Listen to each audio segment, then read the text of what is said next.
If we can, with the Daily Mail.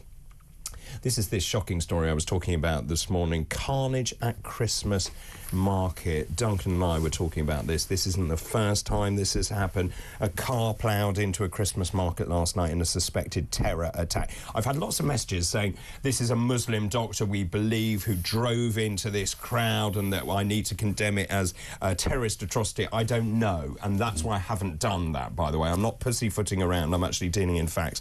Reports suggested 11 people. I'll just have a look at the latest here. This is Magdeburg. I've been corrected in my pronunciation. 68 people injured, 15 of them seriously. 2 people, including a child, were killed as Christmas approaches. Horrifying scenes in the city of Magdeburg, 100 miles west of Berlin. The footage is absolutely horrific. A dark-coloured BMW being driven at speed into the crowd, packed with families and children, travelling 400 yards before coming to a stop at the opposite end of the market. Victims were seen sprawled on the ground. Other revellers fled in terror, children wailing as small crowds formed around the injured, desperately trying to help. Let's move on to The Guardian now. The Guardian's headline this morning, Reeves, I won't gaslight voters over the economy. I'm going to ask Duncan his thoughts on this. Rachel Reeves insists she won't gaslight working people. This is one of those words that seems to have sprung up. Working people over her plans to turn around the economy. What I find absolutely fascinating, she launches this absolutely vicious attack on Nigel Farage and on Reform UK. So she now says she defends her approach. This is about fixing the foundations that she's managed to do in her robot way. And of course, the thing is that she's ignoring the fact that we've got interest rate, that we've got inflation going up to 2.6%. Yeah. We are entering a period of stagflation. What people desperately need is for Bank of England to get that under control, to interest rates to come down, but she seems to not actually care about that. What I find fascinating, she is very nervous, obviously, about Reform UK growing in popularity, and that is partly because Nigel, and I would say this, wouldn't I, he's a charismatic leader, but also he is basically saying this country is an absolute mess. She then goes further to say, what's Nigel Farage's answer on the economy? He hasn't a clue. I can tell you, he seems to have more of a clue than she does. So Labour are right to be scared, as are the Conservatives, but I think there is a theory that the amount of support from former Conservative voters that have gone to Reform is probably at the highest level now, right? I don't know if that's true or not. Where I think the big gains in the next 12 months will be from Labour in terms of the Labour vote and the Labour vote share. Reform came second in 98 constituencies in the last general election. 89 of those were seats won by Labour, right? That's why they're terrified. You look at the economy, it's gone into stagnation. The Bank of England mentioned that during the week. I don't like the word gaslight. I hate it. It doesn't make sense to normal people. It's something that has been adopted by politicians and elements of the media. All I know... Like working people. Indeed. All I know is that if you talk to anyone in the private sector, i.e. anyone who runs a business, they're telling you they're not going to be investing. They're telling you they can't necessarily afford some of the announcements made in the budget, like the increase in employers' national insurance, the hike in minimum wage. They can't afford any of that. I know a guy who runs a couple of pubs in West Sussex, because that's where I live. He has 60 staff across 2 pubs. They have rooms as well as a great couple of restaurants and stuff. He's having to look at getting rid of a third of his workforce because he simply can't afford these increased costs. None of this is rocket science. The CBI have come out and just said, you know, your budget has killed private enterprise. You don't get growth from the public sector. Growth happens in your economy from people who are entrepreneurs, SME owners, people who are prepared to work until 11 o'clock at night for their own business. And increasingly, this government has removed any incentives to do that, right? She's an idiot. OK. I mean... I would agree with all of the above, including that sentiment as well. But also Nigel Farage does understand this. He does understand small business, but obviously I'm partisan. So maybe there's an argument there, and you know, I'm sure it'll happen over the course of time. If the attack line is coming from Labour, and I've heard it from Conservative MPs as well, that it's very easy for Reform to say, oh yeah, everything's rubbish, vote for us, then the simplest thing to do in the next year is to start outlining some policies and then where's the attack line? Well, so it was interesting. I was at a drinks party, thanks Richard for that drinks party the other night, and actually a very senior Conservative MP said the only way forward is for Reform to do a deal with the Conservatives. And I said, absolutely not. We did that before, and you completely shafted Reform, and that is not going to happen. Now, interestingly, this Member of Parliament said the Tories will have to learn to become second fiddle to Reform, but I thought that's interesting, and also it shows a misunderstanding, which is, and you're right, that Reform is taking votes from both sides, from Labour and from Conservatives. Yeah, I think there's a lot of narrative that is generated by this idea that, like, Reform are the real Conservative Party, they're a big threat to the Tories. They are. But also, they are a big, if not bigger, threat to the Labour Party, particularly in the north of this country. Totally agree. Messages coming in. Andy, I'm asking this morning, how long can Starmer hang on? And many of us are saying, well, actually, I don't think he'll hang on that long. But let me know your thoughts. 0344 499 1000. Text the word talk in your message to 87222. Andy says, due to all the lies told to gain power, a constitutional crisis should now be declared by the King to dissolve Parliament, and there should be a new general election held in 6 months' time. If the King doesn't act, then the monarchy should also be dissolved. Wow. That's pretty harsh words from Andy. Keep all of those messages coming in. I'm going to whiz through the rest of the front pages this morning. Let's go to the weekend. Many of you will know this story. The UK's worst rail firms are cancelling 800 trains a day ahead of travel getaway turmoil and storm. I do wonder what we're paying for. Britain's 10 worst train companies are cancelling 800 services a day. Travellers are facing chaos over the Christmas holidays. The rail misery will increase over the festive period. London North Western Railway urging people to avoid trains from... That's a great piece of travel advice. Yeah. From Christmas Eve to the 2nd of January, Great Western Railway telling passengers, don't bring a suitcase. Brilliant. Brilliant. Yeah. The performance, all of these are pretty appalling. But even though the service is absolutely dreadful, of course, fares are going up by more than inflation. There's also a story linked to this, isn't there? That we have the new Transport Secretary, Heidi Alexander. She replaced the other one who had a penchant for what appears to be a mobile phone collection habit.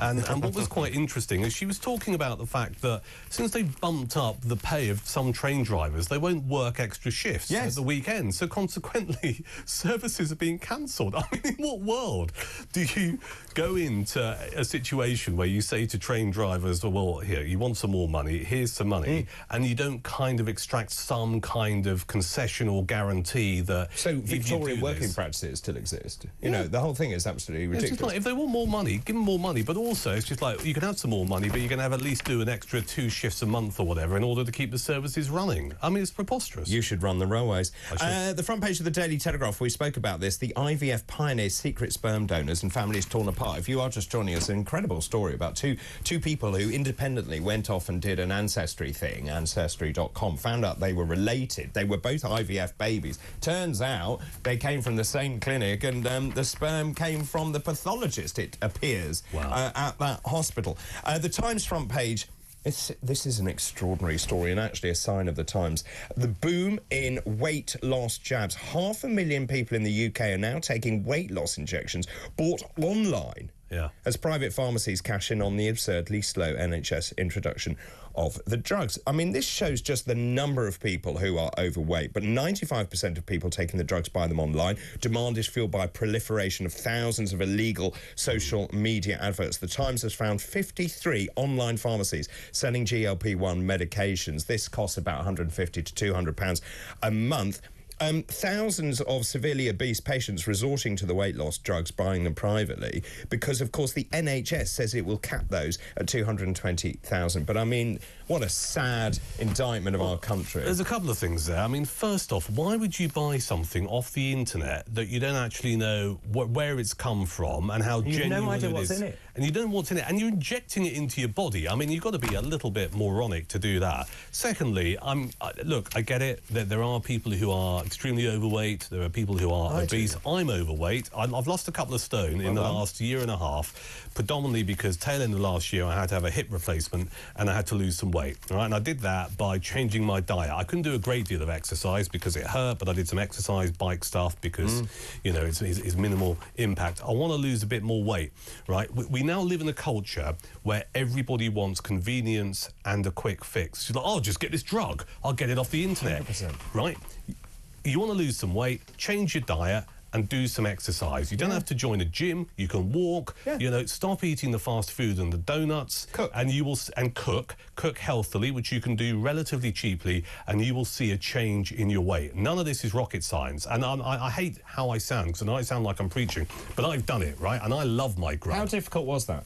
It was hard. I mean, I reduced my carbs massively. I stopped eating bread. I stopped eating pasta. What, the whole, completely, or just in the evening? For about 6 months, I just stopped. And I would ration potatoes. So it'd be like roast potatoes, maybe at the weekend, that would be it. The biggest challenge I had, and I still have, and if I stopped eating cheese and drinking red wine tomorrow, I reckon I could shift another stone. Well, yeah, I know. I know, but life's there. too short. Life is too short. And it's also Christmas. Yeah. Actually, a friend of mine's given up drinking for Christmas. And I was like, wow, you've got to have real, you've got to be very strong to do that. I learned something, as someone who enjoys the occasional tipple. 6 weeks after my hip-hop, I was on some medication and I couldn't drink. And I did realise what it's like to be remarkably sober when you're surrounded by people who are drinking. Who think they're hilarious. And they repeat themselves so much. Yes. Yeah. Yeah. It's extraordinary, isn't it? Let's move on. The Daily Mirror front page. This is Wes Streeting. We spoke about this earlier as well. Return of the family doctor. He says, this is the health secretary, says more patients will see the same doctor each time. How's that going to work? 889 million quid he's chucking at that problem. That's the solution, it seems. The GPs have welcomed that. Well, of course they have. They hope to end the infuriating 8 a.m. scramble. I just don't understand how that's going to work. They say we're slashing red tape, binning outdated performance targets. The one thing I do think is good about this, the 76 performance targets which are imposed on family doctors will be slashed to 44. I think that is right. He goes on to say that practices are now required to fill in 150 different forms to refer patients to other services, but fundamentally I don't think that changes the outcome here, because you can't magically make doctors appear from nowhere. Daily Express. This is the King positive about return to full duties. The King is feeling positive as he gears up for a return to full duties next year after his cancer battle. He was asked yesterday how he is, and he said still alive. See, I quite like that. I do like the King. He's energised, he's going about his business. I mean, there's a lot of talk in the copy here about the fact that actually he is going to have more treatment next year, but he's looking forward to a brighter and busier 2025. This month, he hosted a state visit, conducted 7 royal engagements, 2 investiture ceremonies, held 2 Privy Council meetings, dozens of audiences, and of course, still having treatment at the same time. I think more people should take a leaf out of his book. The Daily Star, oh my God, we'll talk about this in the next hour. The headline is, well, this is awkward. And there is a picture of the man baby, an orange man baby, Donald Trump, cuddling Peter Mandelson. It should be a lively first meeting. The UK's new ambassador to the US meets Donald Trump. You may remember Peter Mandelson called Trump a danger to the world. Yes.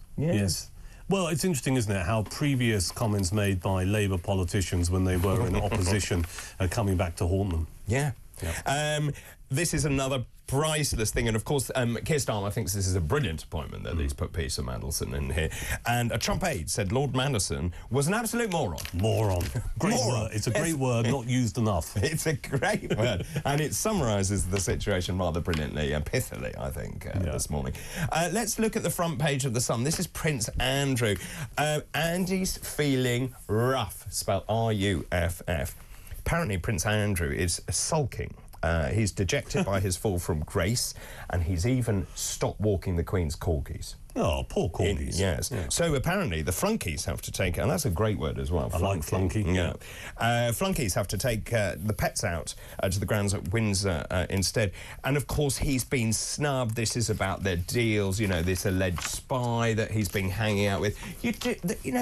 Prince Andrew, there was a great comment actually about him and about Harry. And the fact is that they're both a huge problem. They are. I read a piece for the Daily Express last weekend about Prince Andrew, and the words I used were naive, foolish and irresponsible. And I think they still apply. And they also apply to Harry as well, when you think about it, really, don't you? I mean, I think we could spend hours debating how their lack of judgment has come about in some of their decision-making.